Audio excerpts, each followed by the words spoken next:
Հայաստանի իշխանությունները շատ ավելի լավ իմաստով ագրեսիվ կերպով պիտի միջազգային գործընկերների ուրիշ հզոր հարուստ պետությունների հետ գործ ունենան, միջազգային կազմակերպությունների հետ գործ ունենան,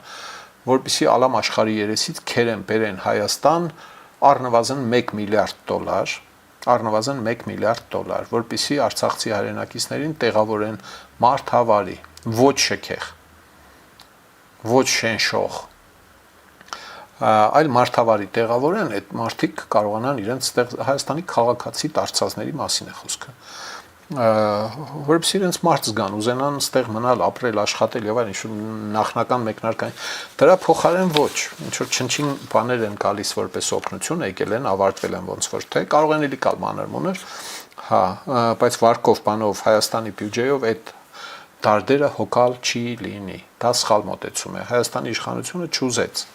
աշխարհով մեկ աղմուկ անել փախստականներ տեղավորելու համար, ինչպես դա արեց Սաակաշվիլին 8 թվականի ռուսական ներխուժման եւ հարավային Օսեթիայից բազմաթիվ փախստականներ ունենալուց հետո